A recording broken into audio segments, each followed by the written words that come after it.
both of them are so excited by the prospect of becoming an international champion. Juan shared with me the moment back in 2018 when he watched Paul Ruiz become a world champion in my home city of Nashville, Tennessee, thinking to himself, I want to be the first person to ever win an international championships for Latin America. Right then and there, 7 years later, he's got a shot. And he has a great shot with the team that he's bringing with the Blood Moon, Ursaluna, Incineroar, Sneasler, Rillaboom, Dragonite, and Golden Go. All of these Pokemon are tried and true throughout the Regulation H format. Now, going up against an incredible competitor like Yuma Kinugawa, he's going to have to lean heavily on the Dragonite, the Blood Moon, Ursaluna, and that Sneasler in particular, because so many of his Pokemon are weak to that incredible Sun mode that Yuma Kinugawa has. But Juan Salerno has his entire country cheering for him, and he has some incredible friends who helped him prepare all last night for this tournament. If anybody can bring the title home for LATAM, it's Juan Salerno. Yeah, in fact, only 2 people have ever won an international championship in any age division for Latin America, and one of them, the very first person to do it, was none other than Juan Salerno himself. And here's a fun trivia fact for you all as well. That was back in Oceania. He's wearing the same t-shirt he won that day, hoping to carry that luck forward. Well, he is going to be an incredibly difficult trainer to beat and someone that we have been seeing all over the globe compete. He traveled to Europe, competed in 2 European regionals just in the last month. Got top 4 at Gdansk, and he went there because he wanted to compete with the best of the best. And he knew he needed to keep his chops up if he was going to compete here in the international championships for the title.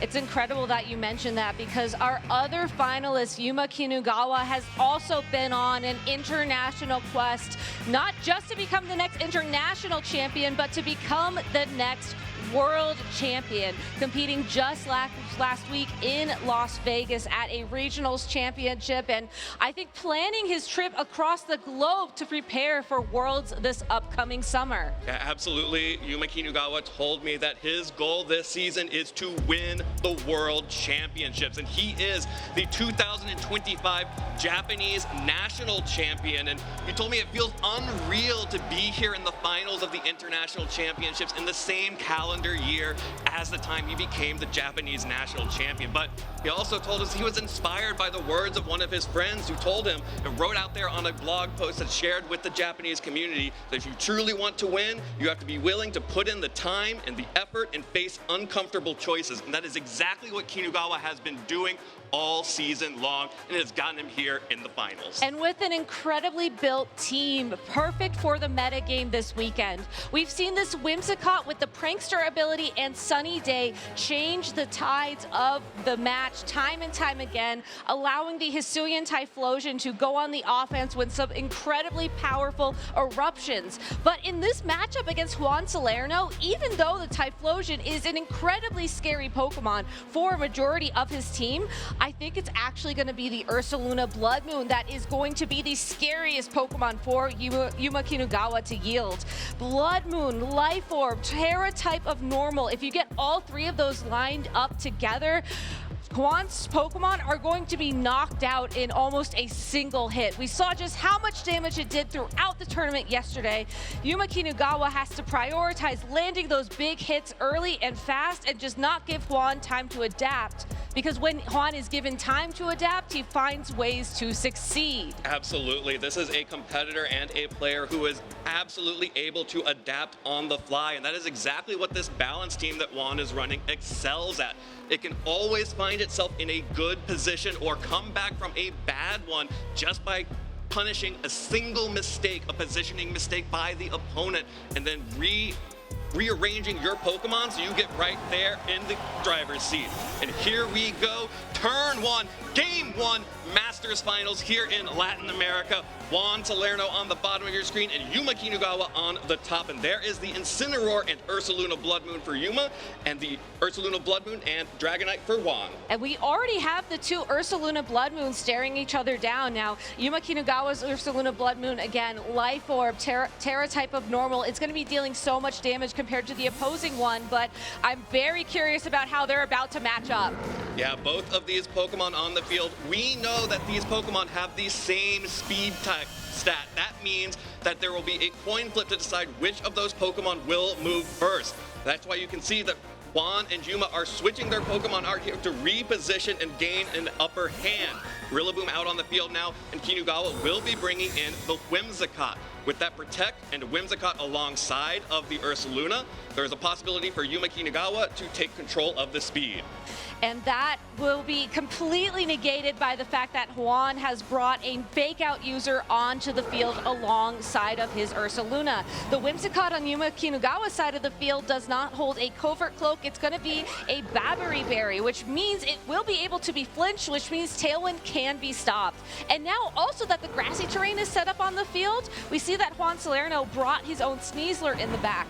So this is the perfect situation for him to start pivoting these Pokemon around to look for an opportunity to go on the offense. And both of these players are trying to reposition their Tailwind setters so that they can finally get control of the game, but it's actually a Farigiraf coming out from Yuma Kinugawa's side that will prevent any priority moves from going into effect.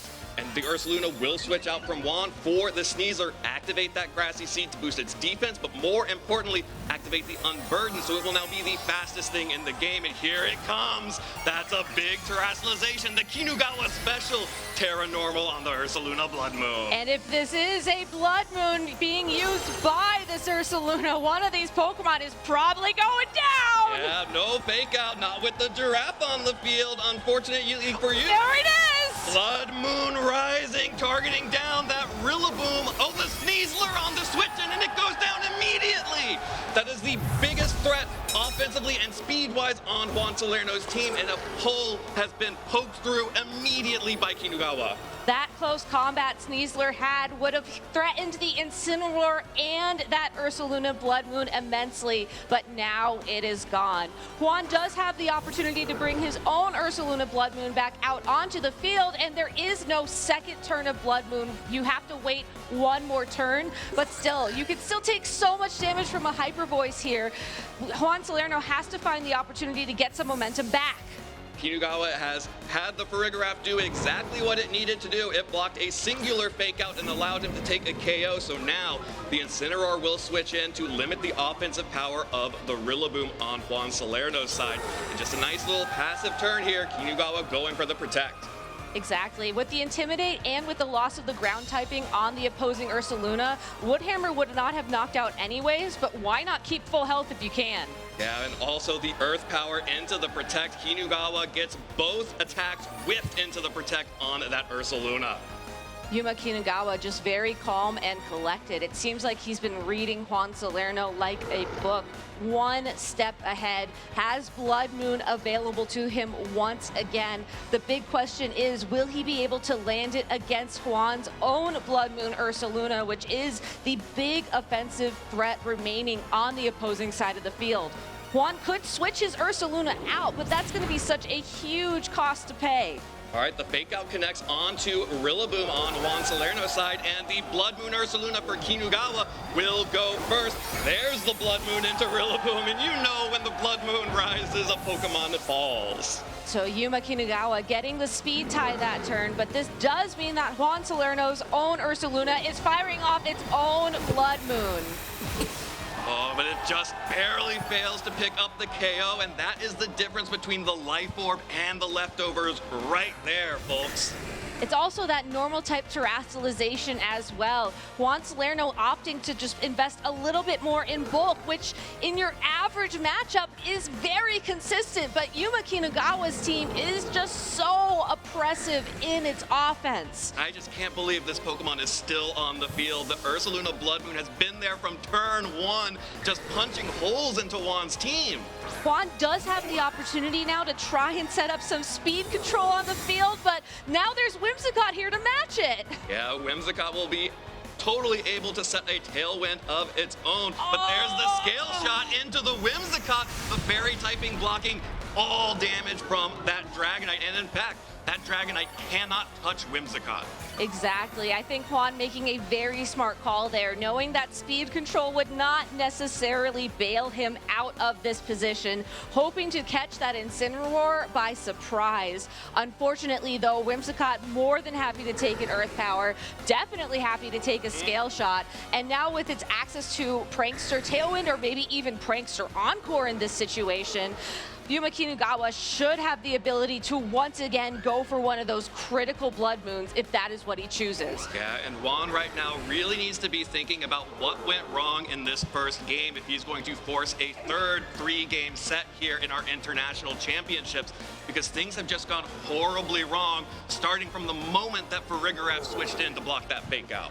I think bringing the Farigiraf was a bit of a surprise for Juan because we've seen the Farigiraf be used mostly as a Trick Room setter for Yuma Kinugawa in past matches, but in this matchup, it's just been a fake out stopper. Okay, 3 Blood Moons is that 3 KOs into the opposing Ursaluna. You already know. 3 for 3 on Kinugawa's Blood Moon Ursaluna. It is just going to be that Dragonite remaining on the field for Juan Salerno, and it does find a target to finally take that Blood Moon Ursaluna down, but Salute, Ursaluna. it has done its job. It has certainly taken plenty of knockouts to earn its own rest until the next game. Absolutely. Ursaluna Blood Moon in the back, resting up for game 2 right now, will allow this Whimsicott and the Incineroar and Farigiraf to finish this off. Now, like I mentioned, this Dragonite literally has no way to damage the Whimsicott. So right now, Juan is going to be using all of this time, if he does decide to keep playing through the match, to think about the next game. Well, it looks like he considered not utilizing the time, but we are going to take a moment here to play through a couple of turns. And I'm really glad you brought that up because you're absolutely right. That turn 1, the Farigiraf switching in to block the fake out was just a critical miss for Juan Salerno. So going into game number 2, you want to think of ways that you can avoid putting yourself in a position where a single missed fake out is enough to turn the tides. You do have Protect on your Sneasler. If you think about it, the Sneasler got caught on the switch-in as well, and that was absolutely detrimental. So you could try switching up your leads. Maybe Rillaboom next to Sneasler will buy you a little bit more time. You can also threaten a fake out directly to the Whimsicott, and if that does not work out, you can go just straight for an Acrobatics at that point for some big damage. But you're gonna have to do something completely different because Yuma Kinugawa was just one step ahead every turn of that match. Yeah, you're absolutely right. Once Kinugawa got an advantage, he pressed it the entire way, and there are options there. Juan did have an opportunity to protect that herb, otherwise not let that Sneasler fall the moment it showed up on the field, and Kinugawa just went for some amazing aggressive offensive plays, and that's why Kinugawa has been one of the most exciting players to watch and why I've been so thrilled to see him competing in our circuit. And I also think he has this incredible ability of knowing when to go on aggressive offense versus when to play it very slow and defensively, because if you look at the Incineroar and the Farigiraf he brought to that match, those Pokemon can really slow the pace of play down. But I think we're jumping straight into game number 2. Yep, we are absolutely jumping into game number 2, and there is a big adjustment Juan has shown in the back. Seeing the 4 Pokemon that Kinugawa decided to bring in game 1, Golden Go, which otherwise would be scared off by the Typhlosion, has made an appearance. You know, Golden Go is such a great adaptation as long as you are positive there is no Typhlosion in play. I do think that Juan can save the Terastallization at least for that Golden Go. It was something that he did not have a chance to utilize previously in the game. So if you're able to get it out on the field and maybe sneak in a Nasty Plot or 2, you can match some of the aggression that your opponent has. But it could potentially take a significant amount of damage on this switch. This is a risky play. The risky play and the big shakeup from Juan Salerno as a Terastallization is going to come through from Kinugawa. You already know, Terra Normal on that Blood Moon Ursaluna. Now the Golden Go at least can resist the damage of normal type attacks, but it does not get to be immune to them because of the Ursaluna's ability, and the fake out this time connects onto the Dragonite, and here it comes, another Blood Moon. Is it going to be 4 for 4, Kinugawa?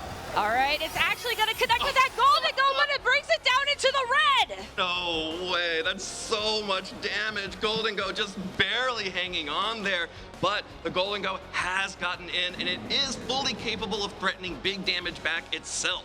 And it should be a little bit faster, especially knowing that Dragonite now has the opportunity to set up Tailwind for its partner. You're going to struggle to find some damage here, and I do think that it protects this turn to feel out what Yuma's doing here would be important, and I think that's exactly why we see the Whimsicott. You have to threaten to match Tailwind. Oh, take a look at that, a throwback. The Babiri Berry being eaten by the Whimsicott on the switch-in allows it to remove its steel-type weakness for one turn and one turn only, but that is all Kinugawa needs, as the Scale Shot is not going to deal any damage into that fairy typing. All right, Incineroar has one opportunity to attack here, and will Parting Shot, giving Yuma Kinugawa yet another opportunity to pivot. Yeah, another opportunity to pivot. You could just bring in the Blood Moon Ursaluna once again and have the Tailwind pressure, or even just go on the offense with the Moonblast from Whimsicott. I think Juan was trying to scope out how much damage that Moonblast was going to do at the end of that first game, and let's see if that helps. Well, this is also a risky play now that he's considering. I saw him just hover over the Steel-type Terastallization on the Dragonite, which would certainly help it take a huge Blood Moon, but then make it very susceptible to an Earth power in future turns. You're making an investment here one turn, trying to ensure that Golden Go gets one more opportunity to attack, but will it be enough to change the tides? I'm not quite sure, as Ursaluna will then be free to just do whatever it wants. Well, that is the Terastallization coming through from the Dragonite. The Steel typing will allow it to resist the Fairy-type Moonblast and any normal-type attacks from the Ursaluna on Kinugawa's side. But look, resisting attacks is good, but ask your buddy Golden Go how that went for it when it switched in on the Blood Moon. There's the Tailwind, though, from Whimsicott, ensuring that the Blood Moon Ursaluna will be moving first, and this time it is going to be a Hyper Voice. A Hyper Voice will connect only onto the Dragonite because of the Protect from the Golden Go. Juan making the correct call there to know that could not guarantee the safety of that Pokemon as Tailwind goes up because of Whimsicott's Prankster ability. And the nice thing is that because the Tailwinds are matched, Whimsicott will not be able to take down the Dragonite, but Whimsicott could Encore the Dragonite into Tailwind, which would also similarly shut it down. Juan needs to find a way to either let this Dragonite switch out and get something safely in, or otherwise just let it go down at this point in time so that whatever does come in can take advantage of the fact that the speeds are even once again. But Yuma Kinugawa, sensing that the Ursaluna Blood Moon is now in danger, will send in his own Incineroar to get an Intimidate down on the field and otherwise just make things that much harder for Juan. Yeah, very good Intimidate here. Here comes the Make It Rain, faster than the Whimsicott, so the Whimsicott now does go down. That will drop the special attack of the Golden Go, but Juan made an incredibly heads-up play here. Instead of going on the offensive, we'll be going, oh, but the Life Orb actually recoil will delete the Golden Go. That was such a good call there because he used Haze, which had the Golden Go stuck around, it would have reset the special attack drops. You also drop your own Intimidate at least, so you have that benefit, but overall, I think getting another Make It Rain there without those special attack drops was the intended goal. Yeah, but at least getting the 2 attack drops off from the Dragonite with that Incineroar on the switch-in means that this Dragonite now is going to be able to deal real damage to any Pokemon remaining, especially now that that pesky little Whimsicott has been removed from the field. I think Juan's really stressing out about this decision on who to send in, as you do still have your own Ursaluna Blood Moon, which does have the ability to deal a decent amount of damage, but here is another adaptation from Kinugawa. It's gonna be the Flamigo. Everybody's amigo Flamigo is out on the field now, and that is the other way you can punish that Steel Terastallization on Dragonite with the fighting type attacks coming out from the Flamigo, which doesn't care about Intimidate because of that scrappy ability. It doesn't care about the Intimidate. It's more than happy to use Detect for a turn to block a turn of Fake Out, and I think most importantly of all of those things, it's naturally fast and it's so powerful, it's going to be able to knock out of, honestly, probably all of Juan's Pokemon at this point in time. It's very unfortunate that he locked in that Steel-type Terastallization, because had he saved it for the Water typing on that Ursaluna Blood Moon, he would be in such a better position. Oh, this Flamigo is about to be a main attraction, the leading actor, the star itself, threatening super effective damage on all 3 Pokemon remaining on Juan's side. That's going to be a protect from the Dragonite to avoid the first close combat, but going to be risky to do it the next time around. And it looks like Incineroar did attack into that Dragonite as well. And Juan was able to sneak the Ursaluna Blood Moon onto the field for free, but that can't be something that's going to last for a long time. It's great that Juan was able to call that protect that previous turn. It did open things up for him once again, but now both of these Pokemon are susceptible to the attacks from the Flamigo. The speed is still also relatively similar. You know, there's no Tailwind staggered on the field just yet, so the Ursaluna is going to be stuck slower, and as long as Yuma Kinugawa targets down this Dragonite with a close combat to stop a Tailwind, things are going to be tricky. Things are getting real dire for Juan Salerno as we head into the end game here, and Kinugawa can taste it. The victory, the one step below the World Championships that he is seeking this season. The Earth Power will connect onto the Incineroar and knock that Pokemon out, bringing both players down to their final 2. Now, this is going to be the Ursaluna Blood Moon for Kinugawa alongside the Flamigo, and the Incineroar alongside the Ursaluna Blood Moon for Juan. But Juan does have fake out pressure here, likely just going to do, all that's going to accomplish is create a double protect situation. It's going to create a double protect situation. I absolutely agree. And then after that, we're once again in this weird position where we know that the Flamigo is the fastest thing on the field, probably going to try and target down the Ursaluna Blood Moon. And then you have Yuma Kinugawa's own Ursaluna Blood Moon with that Earth Power to target down the Incineroar. Juan has to think of something to catch his opponent off guard this turn if he can find his way back into this match. This is going to be it for Juan. Can he mix up Kinugawa here and seize victory from the jaws of defeat here? That's going to be a detect. He called it! The Flamigo. He called it! Juan called that the Flamigo would protect, but also the Ursaluna Blood Moon will protect. Totally safe play there from Kinugawa to protect both Pokemon here. Yeah, that fake out going into the double protect. I got a little bit excited there, but you're absolutely right. The Blood Moon was used up, though, on his Ursaluna, too, so that just makes his endgame even safer for Kinugawa. Yeah, and this Flamigo has to take 2 hits to be knocked out because of its Focus Sash as well. Kinugawa is so close to becoming a champion here in Brazil. Who would have thought that it was going to be a Flamigo and a will and a way to find his way closer to this title? The protection on the Ursaluna Blood Moon here was a good call, but Yuma Kinugawa one step ahead, picking up the KO with that close combat on the opposing Incineroar. Another one-hit KO from Yuma Kinugawa, but this time it's from the Flamigo, showing that it can deal just as much damage as its buddy, the Ursaluna Blood Moon. And an incredible moment here for Yuma Kinugawa as his fans out in the crowd are cheering for him. This is the longest trip he has ever taken internationally to attend the international championships, and with one final attack. Yuma Kinugawa, the Japanese national champion. Wait, hold on, hold on.